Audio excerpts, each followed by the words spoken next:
Kitang-kita ang pag-shatter ng shields at ang malaking butas na nakuha sa gitna ng Monolith Kaiju number 14 dahil sa matinding direct hit na natanggap nito galing kay Captain Mina Ashiro.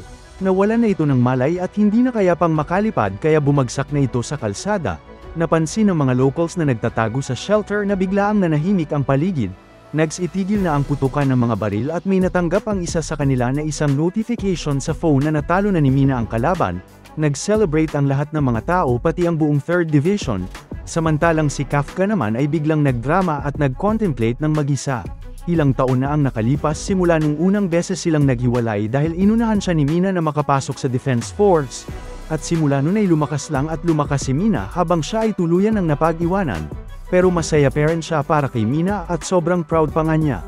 Ayon kay Kurusu, first time palang nagyari in history na naka-terminate ang Defense Force ng 5 identified class-numbered kaiju ng sabay-sabay. Napaisip naman si Keiji at naalala ang mga binanggit na salita ni Isao tungkol kay Mina, na siya ang game changer ng buong Defense Force pagdating sa kanilang overall offensive firepower. Tapos bigla na lang merong nagsalita sa radio comms na naririnig ng buong Defense Force. Nagulat si Okanogi at ang mga kasama niya sa HQ dahil wala silang idea kung kaninong boses ito nang gagaling. Pero alam na alam ni na Kafka, Narumi, at Kikoro kung sino ang nagsasalita sa kanilang comms at biglang naging sobrang fierce ng kanilang mga mukha. Dahil ang nagsasalita ay ang kanilang mortal na kaaway na si Kaiju number 9. Sumaludo pa nga ito sa camera as a sign of mockery. At sinabing hindi pa dito nagtatapos ang laban nila. Napaisip si Kafka kung ano na naman kaya ang pakay ni Kaiju number 9 ngayon.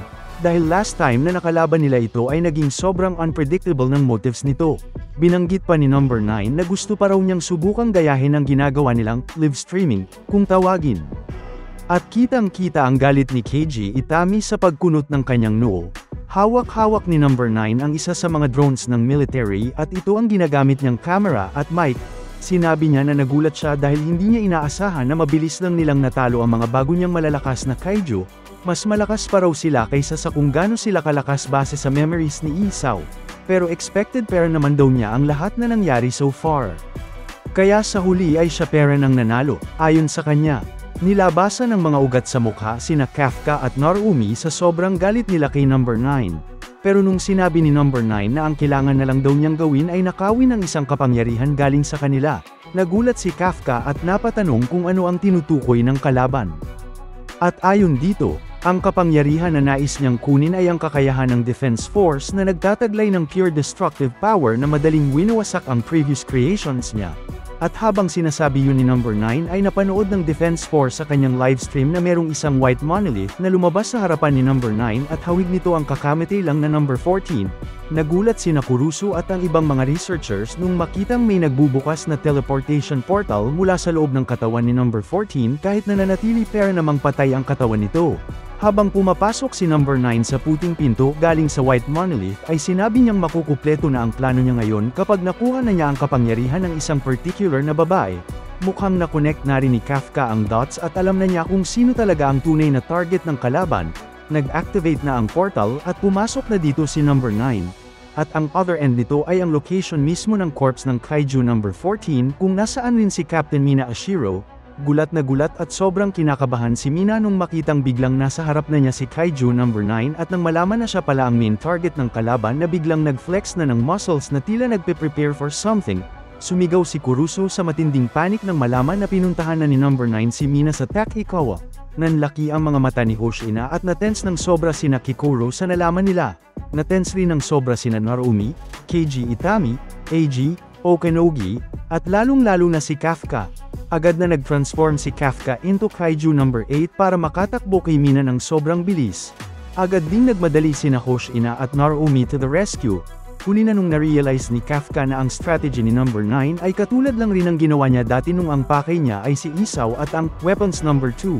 Ngayon, si Mina naman ang target at diversion lang ang lahat ng mga naunang laban. Pero nangako si Kafka sa sarili niya na hindi niya hahayaang maulit ang nangyari kay Isao kay Mina. Bigla namang nagsalita si number 9 at kinusap si Kafka telepathically, at sinabing hindi magagawa ni Kafka na makarating in time para maligtas si Mina.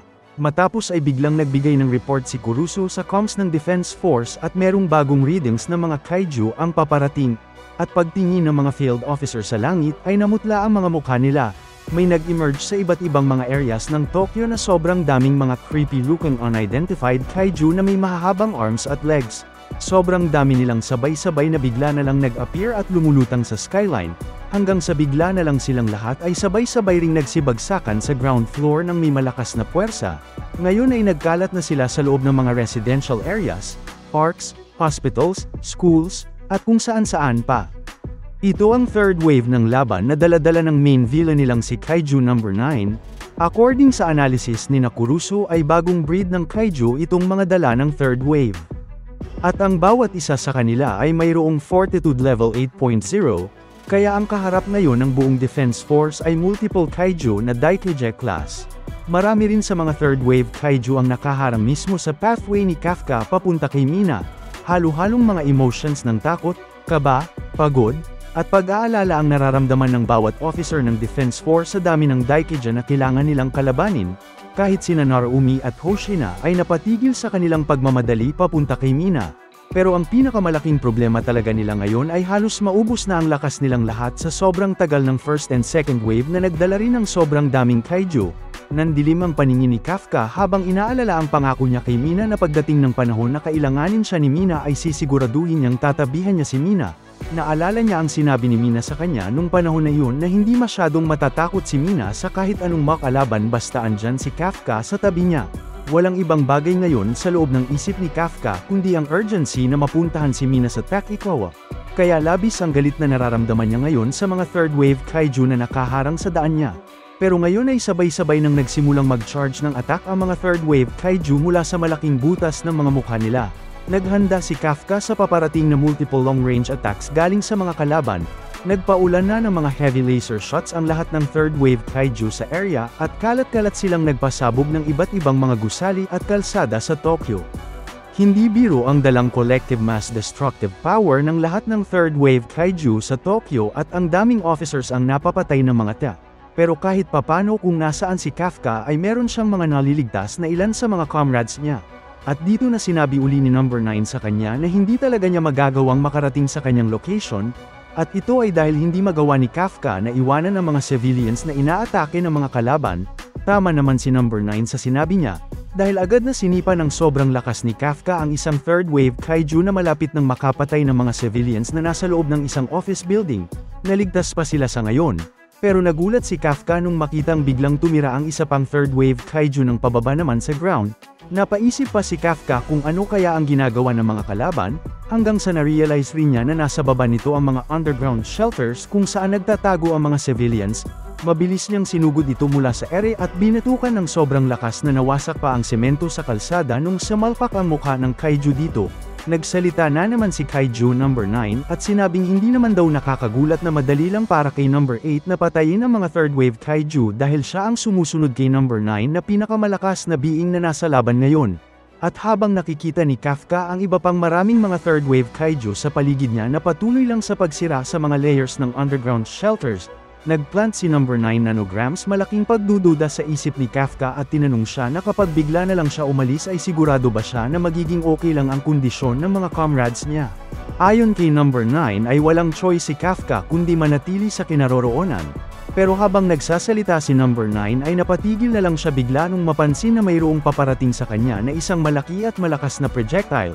Mabilis niya itong nailagan, at sa lakas ng shot na ito ay winasak nito ang buong apartment building na nasa likod niya. Pagtingin niya ay nakita niya na si Mina pala mismo ang tumira sa kanya with the intent na i-neutralize siya ngayon din. Na-impress pa nga si number 9 dahil hindi niya inaasahan na nagawang ilaga ni Mina ang malakas niyang direct hit na shot na nangyari kanina off-screen, kaya naghanda agad si number 9 na maraming bala para tumira ng burst shots papunta kay Mina na nagawa pa ring iwasan ang bawat isa gamit ang malupit niyang acrobatic skills. At habang naga-acrobatics ay nagawa pa nga ni Mina na tumira ng counter-attack gamit ang kanyang classic pistol. Ginamit ni Mina ang burst shot capabilities nito at nakatira ito ng 3 malalakas na bullets na sinubukang sanggay ni number 9 gamit ang kanyang force shield projection. Pero nagulat siya sa lakas ng impact nito na nagawang ma-shatter ang kanyang shield.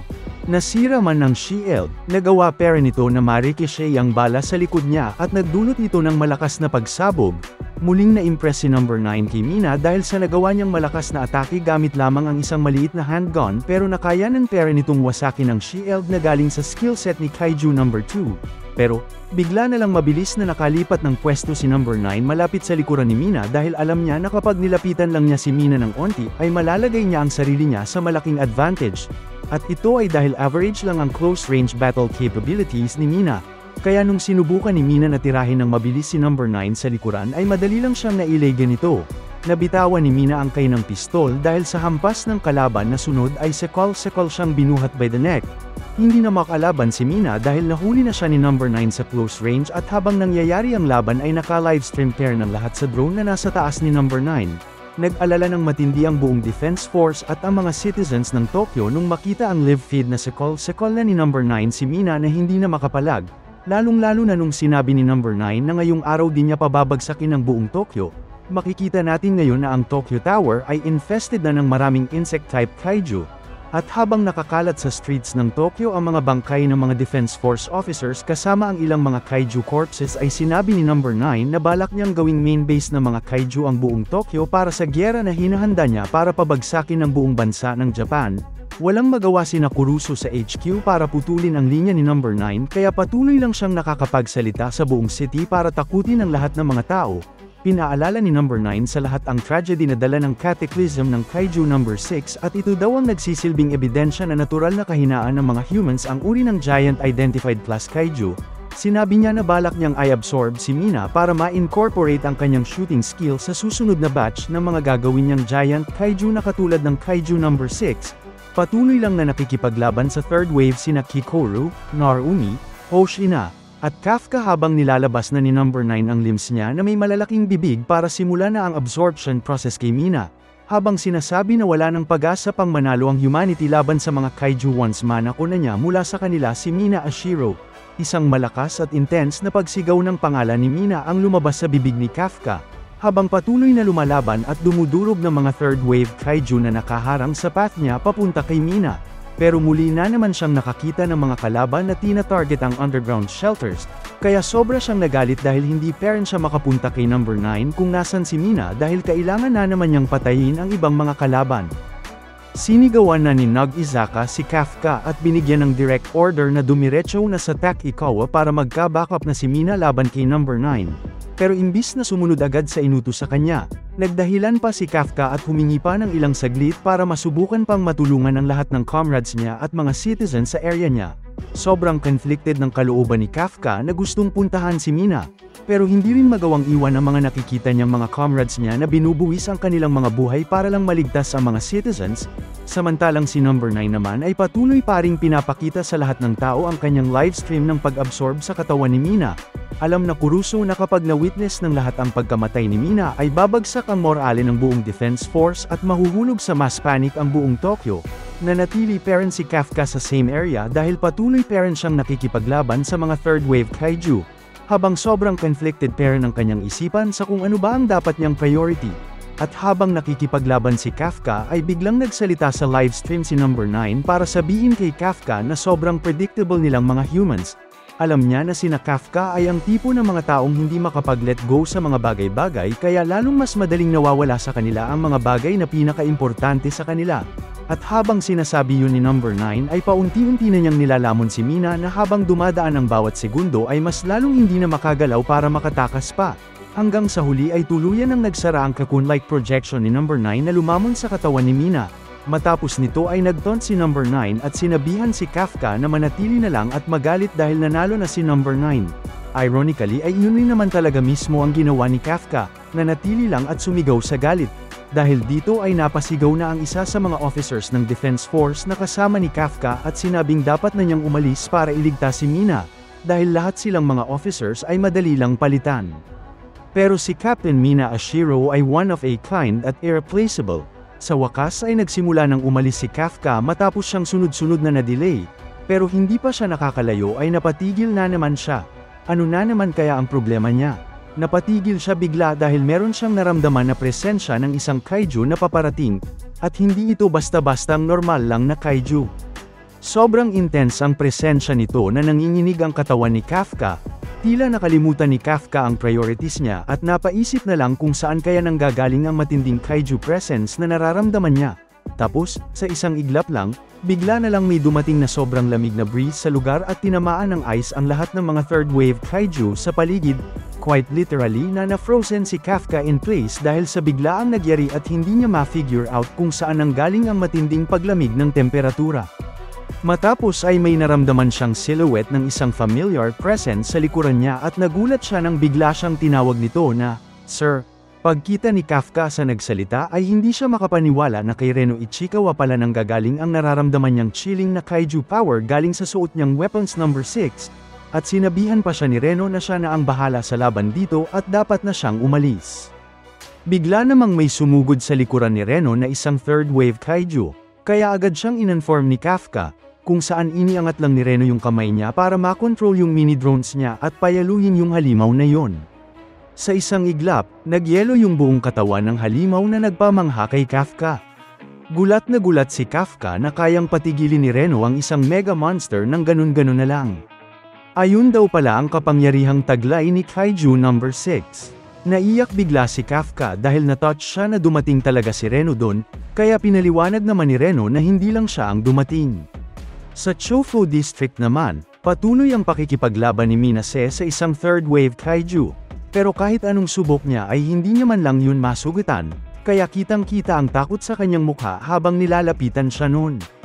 Nang magpapalabas na ng energy blast yung halimaw na ito, ay biglang may dumating sa likod ni Minase at sinabi nito na panatilihin niya lang nakasara ang kanyang bibig dahil baka makagat niya yung dila niya.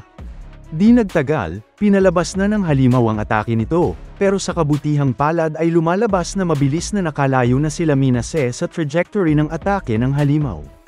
Takang-taka si Minase na naligtas pa siya dun, at pagkalingon niya ay nagulat siya na si Iharu ang nagligtas sa kanya at nag-report na ito agad na nakarating na ito sa Nagano.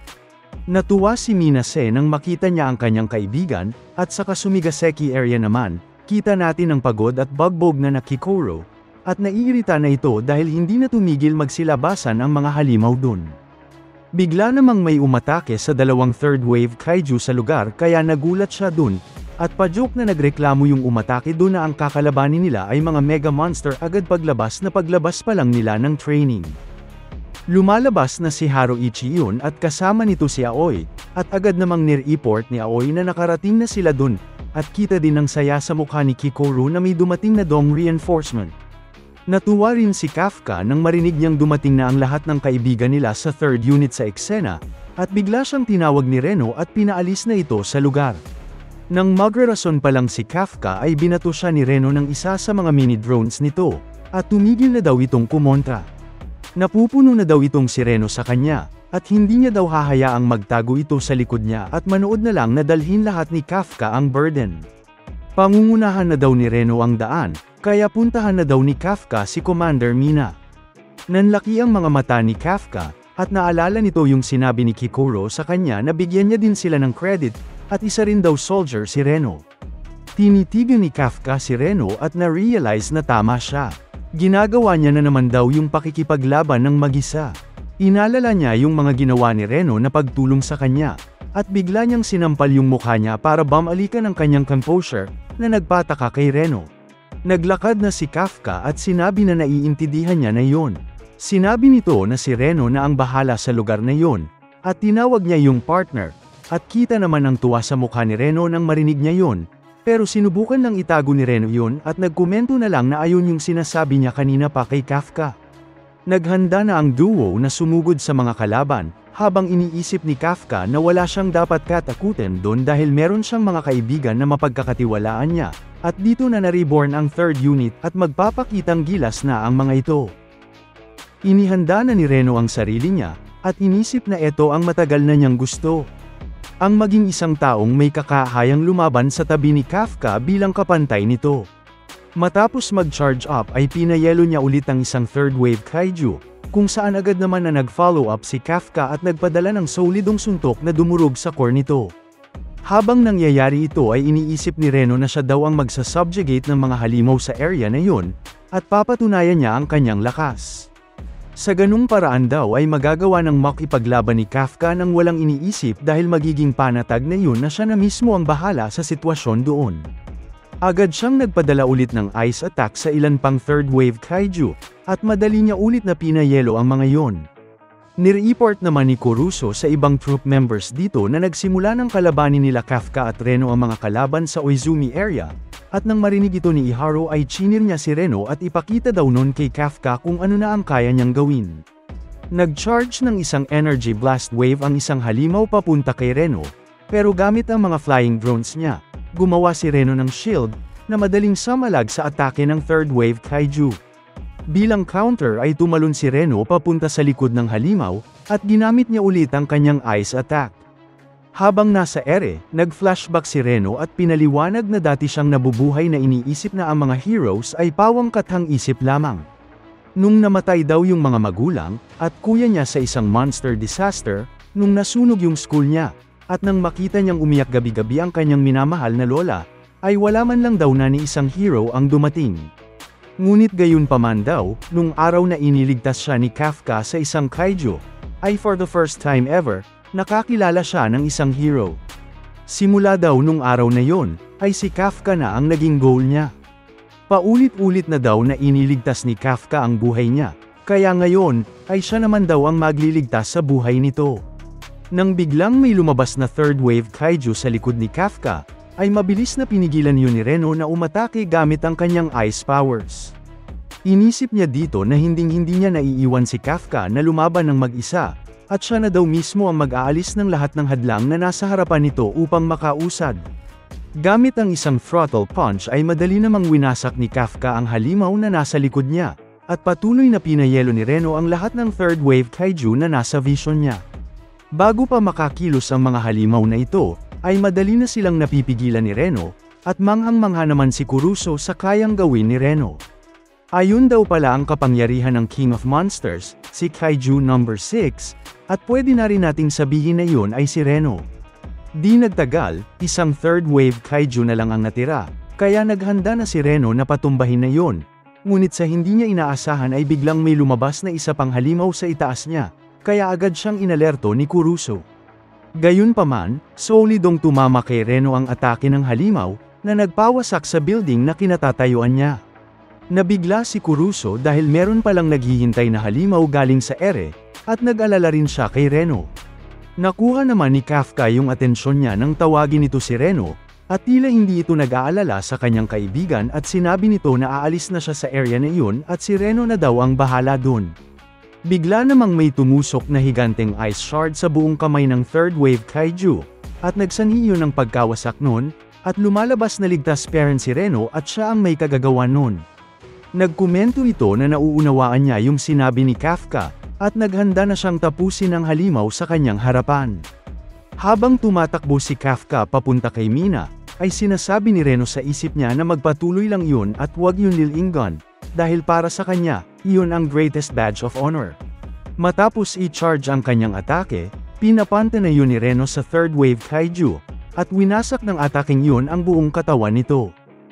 Habang nangyayari yun ay patuloy sa pagpunta si Kafka kay Mina, at agad namang pinaalam ni Kuruso sa iba pang troop members na umalis na si Kafka sa Oizumi area, kung saan napakomento si Jugo na mukhang maganda ang ginawa ni Reno sa lugar na yun, kung saan sumang-ayon si Iharu at sinabi na ngayon ay siya naman ang magpapakitang gilas.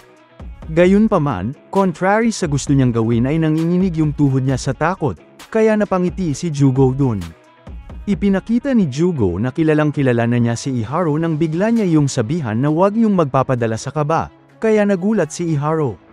Magiging okay lang naman daw yun at pareho daw sila ni Reno na na-harness na ang ability para makipagsabayan sa mga mega monsters. Alam din daw yun ni Iharu at ang kinakailangan niya na lang daw gawin ay patunayan yun. Habang nagsasalita siya ay tinawag siya ni Jugo at pinaliwanag noon na merong bagay na matatagpuan mo lang kapag ubos na yung swerte mo, at tinatawag niya daw yung bagay na yun na ability. Kaya okay lang daw na nervyusin, at okay lang daw na magkamali, pero gusto daw niya na mag-go down swinging si Iharu ng panatag ang kanyang isip, dahil para daw dun, ay higit pa yun sa sapat. Tila nabuhayan dito si Iharu, at agad na siyang pinasugod ni Jugo. Sumigaw sa hype si Iharu, at inilabas na niya ang kanyang weapon, kung saan nakuha naman nun yung atensyon ni Minase. Paglabas ng special-made weapon ni Iharu ay mukha itong high-tech shotgun, na nagpamangha kay Minase. Matapos iyon ay agad nang sumugod si Iharu sa eksena, pero pagkatalo niya pa lang ay bigla nang may lumabas na isang third-wave kaiju sa kanyang gilid, kaya napalingon siya dito habang nag-alala sa kanya si Minase. Nataman siya ng atake ng halimaw na yun na nagpabaon sa kanya sa isang building, kung saan gulat na gulat si Jugo na talagang nangyari yung sinabi niya kanina, kaya sinabi ni Toku sa kanya na jinx niya kasi yun. Agad namang napawi ang kanyang pag-aalala at sinabi na gayunpaman, kung meron mang tao na kayang baliktarin ang sitwasyon ng mga bagay-bagay, ay iyon ay si Iharu. Lumalabas na okay lang si Iharu matapos nung matamaan, at agad na nire-report ng isang assistant na nakikipaglaban na ito, at nagtaka ito na 24% lang ang released force na pinapalabas ni Iharu. Dahil doon ay napasigaw ito na siguradong hindi yun sapat para makipaglaban sa mga mega monsters. Habang pasugad si Iharu sa ilang third wave kaiju, bumalik tayo in a point in time kung saan nag-uusap sila ni Jugo, at pinag-uusapan nila dito na isang flash adapter si Iharu. Pangatlong case na daw siya ika ni Jugo, at kagaya nito, merong unique brain structure si Iharu na hindi siya hinahayaang ma-maintain ang full released force niya ng matagal. Instead, meron daw itong rapid at explosive fighting style na ginagamit nito para ma-overwhelm ang kanyang kalaban. Ituturo daw ni Jugo sa kanya ang combat methods na ifo-force siya into a short trance, at kapag na-master daw ni Iharu ang mga yun, ang kapangyarihang malilikha daw mula sa kanyang ability na magpalakas agad ay likely na hihigit pa kay Reno. Bumalik tayo sa kasalukuyan kung saan nagawang mailaga ni Iharu ang isang energy blast galing sa isang halimaw, at pagkatalo niya sa ere ay agad niyang tinutok ang baril niya sa kaiju na ito. Sinabi dito ni Jugo na ang itinuro niya kay Iharu ay ang fighting style na ginawa niya para tapatan ang genius na si Hakari. Ang kanyang last resort. Pagkalingon ng halimaw kay Iharu, ay agad niya yung binaril sa mukha, at pagkatagos ng mga shrapnel ng kanyang shotgun, biglang may nagsilabasan na lightning galing dun, at nagsanhi yun ng pagsabog ng buong ulo ng kaiju. Hindi makapaniwala yung scientist sa nakikita nilang sudden surge in force sa readings nila kay Iharu, at sinabi naman ng isa doon na ginagamit nun yung flash adapter ability noon. Lumalabas na umaabot na ng 88% ang released force ni Iharu, na nagpagulat sa mga assistant doon dahil commander class na daw ang numbers na yon. Habang sumusugod si Iharu ay kita ang pagka-proud ni Jugo doon. Napakomento naman si Haruichi na maganda ang ginagawa ni Iharu at mukhang hindi daw siya pwedeng matalo doon. Agad siyang hamandang magpalabas ng isang atake gamit ang kanyang high-tech bow, at bigla siyang nagpalabas ng projectile sa langit, at pagkalingon ng third wave kaiju sa trajectory noon, ay bigla itong inula ng sandamakmak na projectile. Gayunpaman, tila walang nagawa ang ataking yun sa kaiju nang mabilis iyong sumugod sa kanya, pero habang kinakabahan yung isang babaeng assistant doon, pero di nagtagal ay biglang nag-iba yung kulay ng halimaw, na nagpataka sa assistant na ito. Pinaliwanag ni Haruichi doon na hindi man siya kasing flashy ni Kikoro, kasing bilis matuto ni Reno, o kasing unpredictable ni Iharu, pero ramdam niya pera na yung weapon na gamit niya ay ginawa talaga para sa kanya. Hindi na nakal-agaw yung halimaw dahil sa atake ni Haruichi, at na-realize ng assistant na gumamit ng toxinator si Haruichi, at sinignala naman ni Haruichi si Aoi na ito na ang bahala dahil napatigil na niya yung halimaw. Bigla namang pam-atong si Aoi sa ulo ng third wave kaiju na yon, at tila ang gamit-gamit nitong weapon ay isang high-tech pile driver. Matapos mag-charge ng saglit ay tuluyan niya ng pinasabog yung ulo ng halimaw na yon gamit ang kanyang special weapon. Tuwang-tuwang nire-report ng mga assistant sa ibang troop members na nakatalo sina Haruichi at Aoi ng isang mega monster, kung saan sinabi ni Haruichi kay Aoi na ipagpatuloy lang nila yon.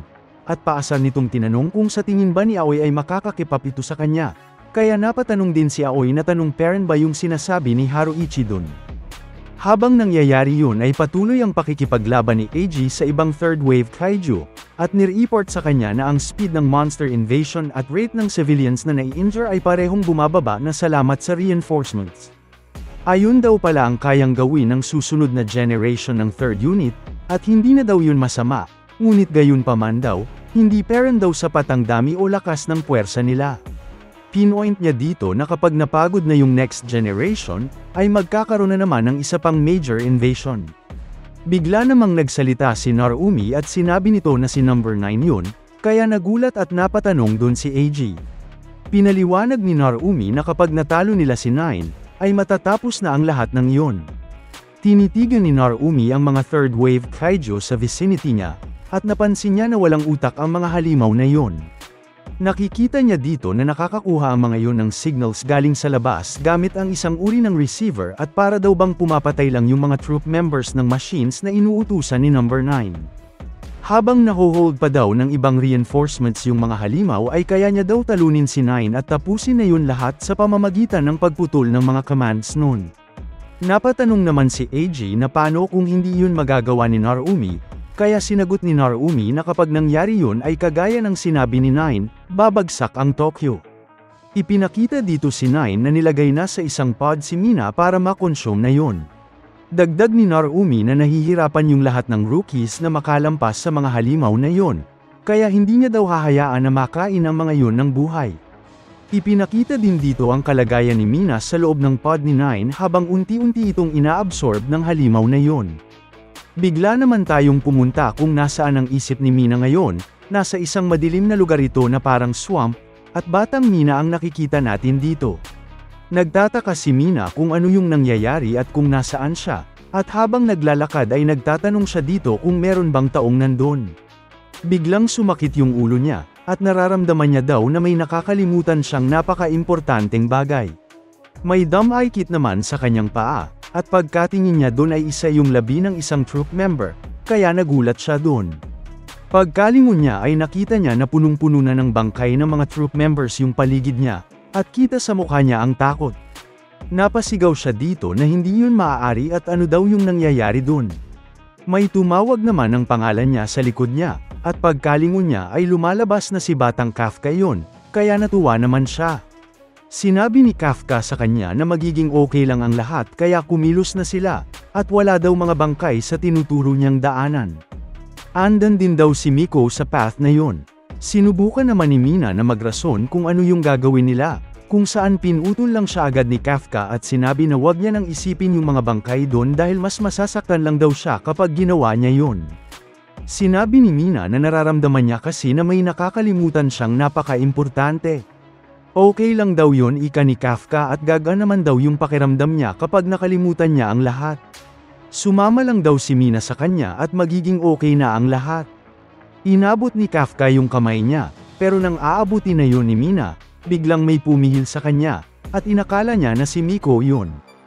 Gayunpaman, lumalabas na si Bako yun, at habang tinititigan ang White Tiger na ito ay naalala na yun ni Mina. Biglang may gumapos sa mga kamay ni Mina na nanggaling sa lapag, at unti-unting nag-transform ang Batang Kafka habang naiirita na meron na namang nanggugulo sa kanila. Sa labas na mundo, lumalabas na sinusugod ni Bako si 9 para iligtas ang kanyang amo, at napakomento si 9 sa loyalty nito. Gayunpaman, bago pa makalapit si Bako kay 9, ay madali lang itong napatalsik ni 9 gamit ang finger attack nito, at nagsanhi pa yon ang pagkaputol ng frontal right feet nito. Sa side naman ni Mina ay naglaho na sa tabi niya si Bako, kaya nag-alala siya doon at sinabi niya doon na magtago. Nakuha naman ni Bako yung atensyon ni 9 nang mag-regenerate ang naputol nitong limb. Napakomento si 9 na nag-fail yon na maging halimaw, at kakaiba daw yon. Unti-unting nag-transform yung mukha ng kasamang Batang Kafka ni Mina kay 9, at sinabi ni 9 dito na magugustuhan niyang ma-dissect si Bako piece by piece, at aralin ang kada sulok ng katawan nun. Kita ang labis na pag-aalala ni Mina sa kanyang loyal companion habang inuutusan yung umalis doon dahil hindi daw nun kayang talunin si 9, ngunit hindi yun sumusunod sa kanya at patuloy lang sa pagsunggab kay 9. Dahil doon, madali lang ulit na napatalsik ni 9 si Bako gamit ang multiple finger attacks, at nagsanhi rin yun ng maraming butas sa katawan nun. Napasukan ng dugo si Bako habang napapasigaw sa pag-aalala si Mina.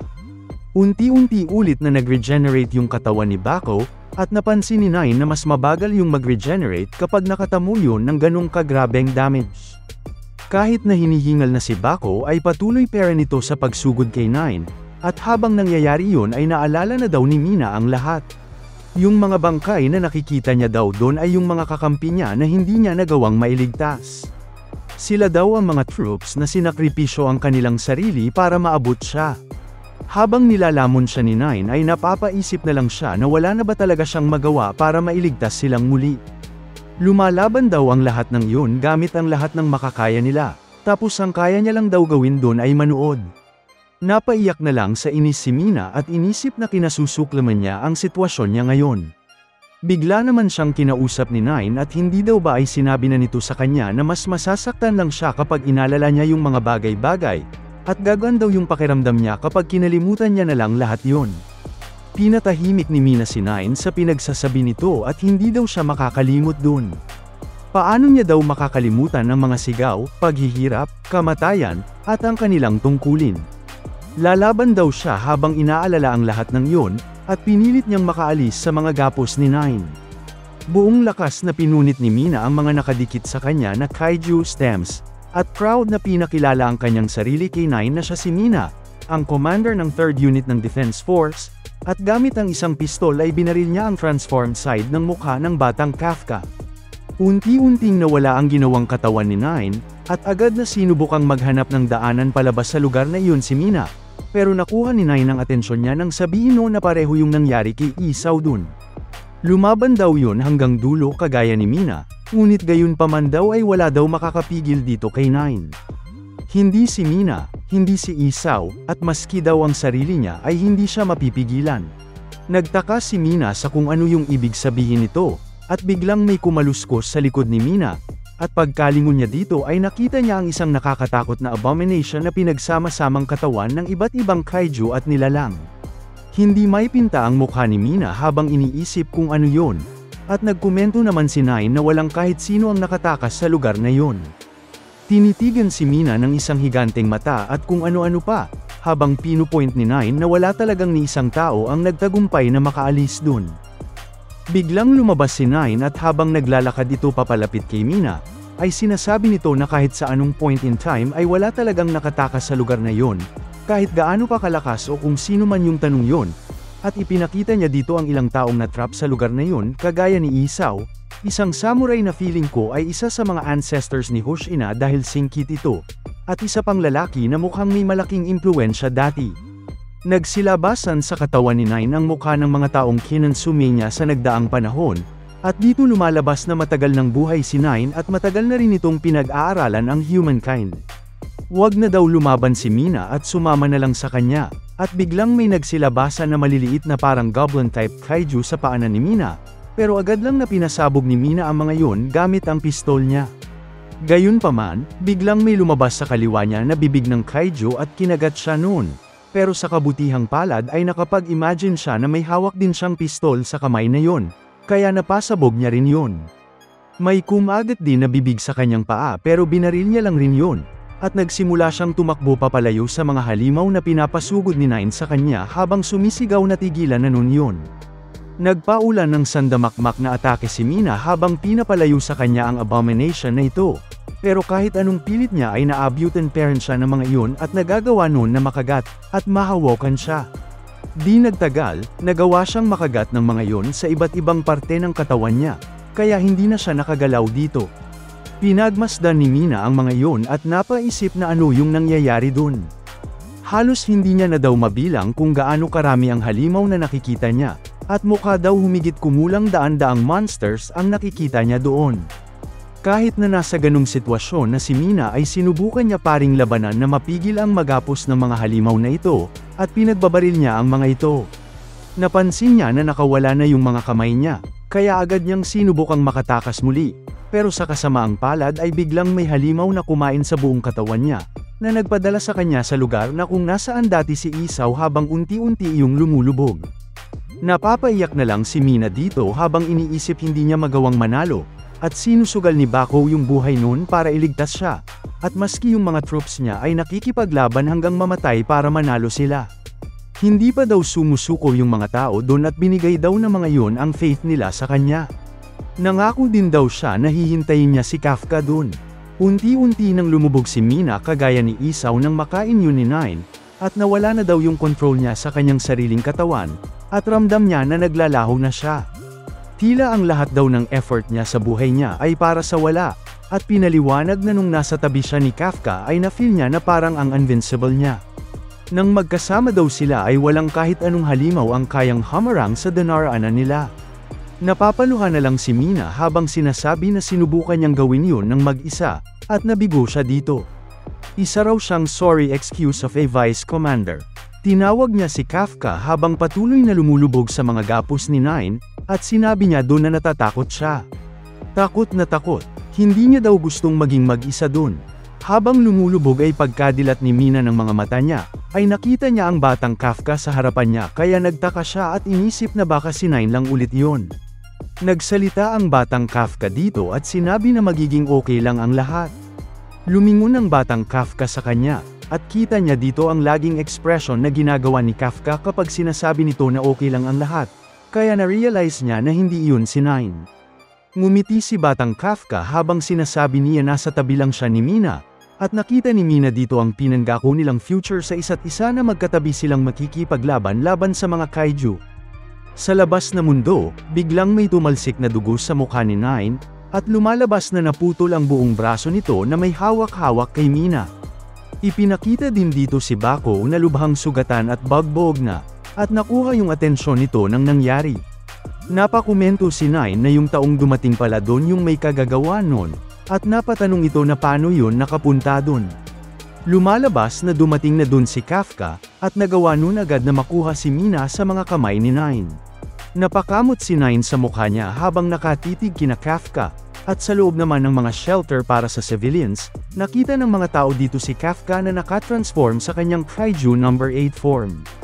Kinabahan yung mga tao nang makita nila yon dahil may bago na naman daw halimaw, hindi pa nga natatalo si Nine, kaya noindang ang mga ito at inisip na katapusan na talaga ng buhay nila. Bigla namang may masayang sumigaw na bata na nakikilala niya yung halimaw na yon, kaya napalingon yung mga tao dito. Lumalabas na yung batang yun ay yung batang babae na iniligtas ni Kafka at Reno sa simula ng istorya, at pinaliwanag ng batang ito sa mga tao na yung halimaw na yun, si Gramps, kung tawagin niya, ay pumunta doon sa kanyang monster form para iligtas sila. Nagtaka yung isa pang bata na umiiyak na kilala niya yung halimaw na yun, kaya pinaliwanag nito na nung inatake sila ng mami niya ng halimaw, ay binugbog ni Kafka ang halimaw na yun at iniligtas sila. Kaya sigurado daw ang batang babae na ito na matatalo ng hero niya si No. 9 sa labanang yun. Napatitig sa kanya yung mga tao, at merong namang na-realize ang isang lalaki dun. Pinaliwanag nito na nakita niya na dati yung halimaw na yun sa balita, kaya nagsanhi na yun ng chain reaction sa iba pang tao dun at napakomento ang mga ito na pamilyar ang itsura ng isa pang kaiju na lumabas dun. Napansin pa ng isa na nakita na niya daw yung bibig ng halimaw na yun, kaya di nagtagal, na-realize nila na ang nakikita nilang halimaw dun ay si Kaiju No. 8. Agad na nire-report ng mga assistant sa control room sa ibang troop members na nakarating na si Kafka sa Takikawa area, kung saan nakalikom ito ng mga ngiti ang relief sa buong defense force, lalong-lalo na sa 3rd unit. Ibinaba na ni Kafka si Mina sa isang tabi at nanghingi siya ng tawad dito dahil natagalan siya. Kinausap din ni Kafka si Bako at nagpasalamat siya sa tulong na ibinigay nito dahil si Bako lang daw ang dahilan kung bakit nahuli ni Kafka si Nine off guard. Napaisip naman si Nine dito na dapat ay imposibleng makarating si Kafka sa lugar na yon, kaya sinubukan niyang tignan yung mga third wave kaiju na mga pinadala niya gamit ang tinutukoy ni Narumi kanina na isang klase ng receiver dahil kinakailangan daw ni Kafka na dumaan sa mga malalakas na halimaw na wala silang data kung paano matalo ang mga yon. Napatanong tuloy si Nine na kung si Kaiju No. 6 ba ang may kagagawan noon dahil sa tingin niya ay wala nang kahit sino pa ang may kayang gumamit ng numbers weapon na gawa dun. Tinawag naman ni Hoshina si Kafka at pinpoint nito ang sinabi ni Narumi na meron lang silang oras hanggat kaya pa ng reinforcements nila na makipaglaban, kaya ibig sabihin daw ay kapag natalo na ang mga yon, ang buong area na yun ay babagsak, kaya tungkulin daw ni Kafka na i-subjugate si Nine bago yun mangyari. Naiintindihan naman daw yun ni Kafka at inisip nito na kaya siya nakarating kung nasaan siya ngayon ay dahil ito sa lahat ng taong sinuportahan siya.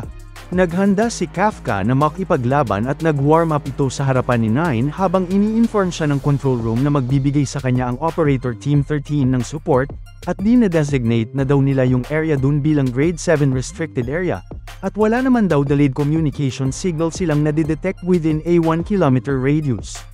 Matapos mag-warm up ay seryosong tinignan ni Kafka si Nine at sinabi na mananalo siya dito kahit na ano ang mangyari. Napalim naman ang ulo ni Nine habang tinitignan siya na parang isang batang nagtataka. Nagkatinginan ang dalawa dito, at kita ang intensity ng eksenang ito sa mukha ng mga nanunood sa kanila. Unti-unti nang lumapit si Nine kay Kafka, at pagtapos nitong i-crack ang kanyang leeg, at pagkalapit nito sa harek ni Kafka ay nag-flash na ang dalawang powerhouse na ito gamit ang kani-kanilang braso, at sa lakas ng impact nun kahit pinagdikit lang nila halos ang kanilang braso, ay nawasak ang buong paligid nila. Kita ang pag-aalala at kaba ng mga tao para sa kapakanan ni Kafka, at sa lakas ni Nine dito ay nagawa nitong ma-strain ang katawan ni Kafka sa ganong klaseng atake pa lang. Kinausap ni Nine si Kafka at pinaalam niya dito na ang katotohanang nakatayo pa si Kafka doon ay isa lamang daw maliit na pagkakamali. Isang minor mistake na kayang-kayang itama. Hindi makapaniwala yung isang lalaki na naho-hold ni Nine yung ground niya laban kay Kafka. At sa isip naman ni Kafka ay sinasabi niya na simula pa lang ay alam na niyang malakas yung halimaw na kinakaharap niya, kaya pumunta daw siya doon ng preparado.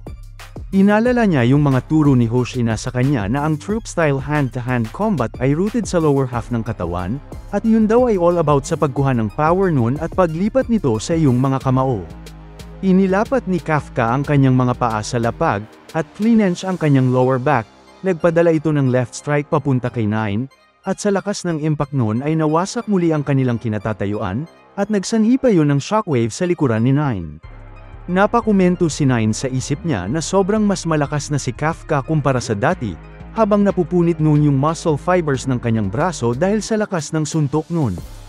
Pinagdikit ni Kafka ang kanyang mga kamao, ginamit na niya dito ang troop-style hand-to-hand combat technique, na isang fighting method na pinerfect ni Isao, at pinagsama niya na dito ang strength at technique para labanan si Nine.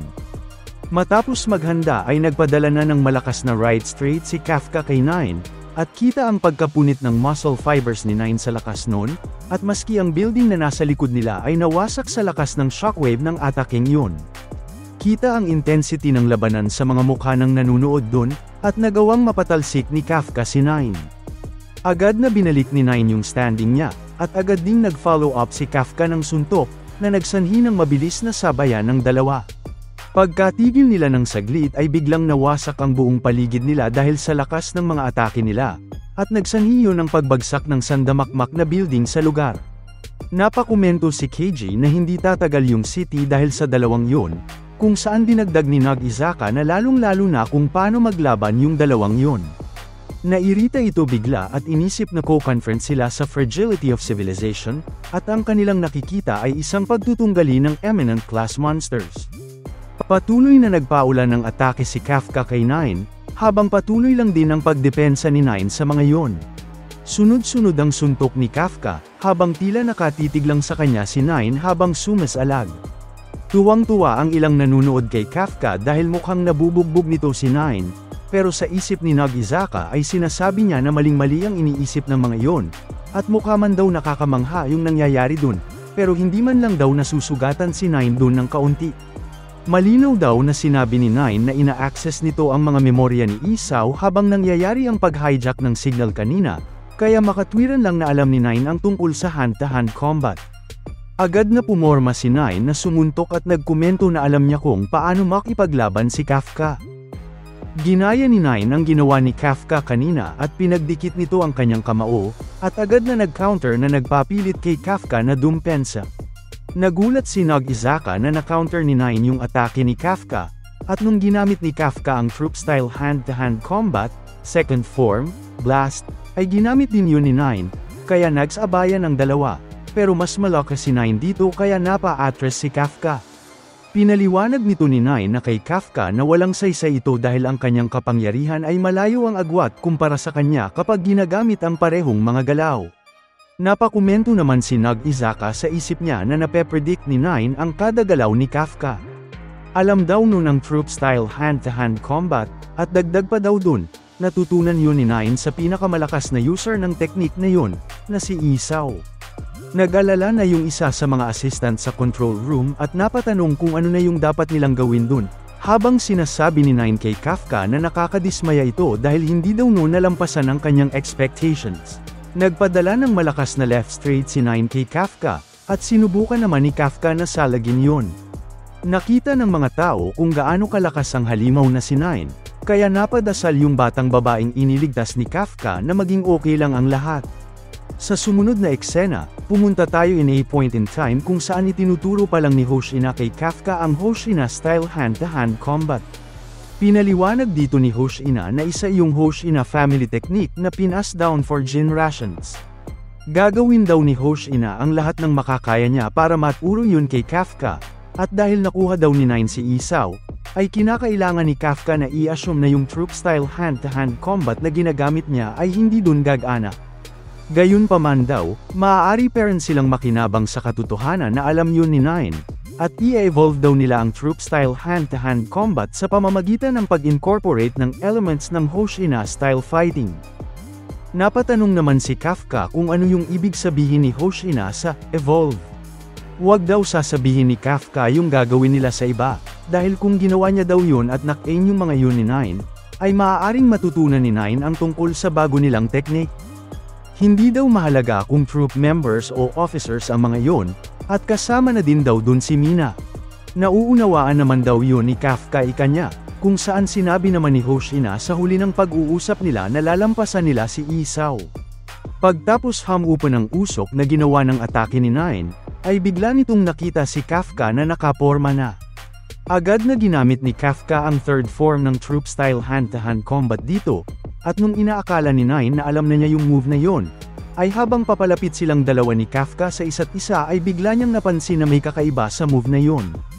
Inalala ni Kafka ang iniba nilang movement doon at dinagdag din na nabababa niya yung stance niya at hahakbang ng may wide gate, at iro-rotate niya ang kanyang katawan para dagdagan ang power. Di nagtagal, ginamit na ni Kafka ang troop-style hand-to-hand combat, third form, alternative dual aspect strike, at solidong tumama yun sa panangsalag na braso ni Nine.